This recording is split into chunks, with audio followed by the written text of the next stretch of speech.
சரி தரேன். ஆ ஆ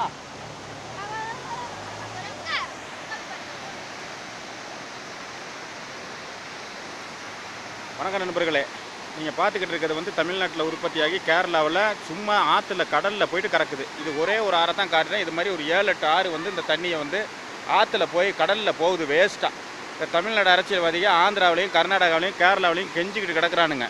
இவனுங்க என்ன பண்ணணும்னா இந்த தண்ணியை வந்து இங்கேருந்து ஒரு 8 கிலோமீட்ரு சுரங்கப்பாதை, அதாவது மெட்ரோ ரயிலுக்கு போட்ட மாதிரி போட்டால் ஒரு 8 கிலோமீட்டர் போட்டால் மாயார் ஆற்றுல போட்டு கலைச்சிடலாம். அந்த தண்ணி வந்து நேராக பார்த்தீங்கன்னா பவானி சாகர் அணையில் கலந்து சத்தியமங்கலம், ஈரோடு, திருப்பூர், கோவை மாவட்டம் 4 மாவட்டத்துக்கு தண்ணி பஞ்சமே இருக்காது. கேரளாவை, கர்நாடகாவை, ஆந்திராவை கெஞ்சவனம். தமிழ்நாடு அரசியல்வாதிகள் மண்டையில் புத்தி ஏறுறது வர நம்ம நண்பர்களை வந்து இதை ஷேர் பண்ணுங்கள். ஷேர் பண்ணிட்டு தயவு செஞ்சு லைக் பண்ணுங்கள். இதை வந்து கண்டிப்பாக வந்து ஒரு மக்களும் நீங்கள் அதை புரிஞ்சுக்கிட்டு இதை வந்து தமிழ்நாட்டு மக்களும் தமிழ்நாட்டு அரசியல்வாதிகள் எப்படி ஏமாத்துறாங்கிறத மட்டும் பாருங்கள். எவ்வளவு தண்ணி 10 டிஎம்சி தண்ணிக்கு மேலே வேஸ்ட்டாக போய்கிட்டு இருக்குது கேரளாவுக்கு. ஆனால் கெஞ்சினான் கர்நாடகா, ஆந்திராவில் போயிட்டு கர்நாடகா, ஆந்திரா, கேரளா கிட்ட போயிட்டு கெஞ்சினான்.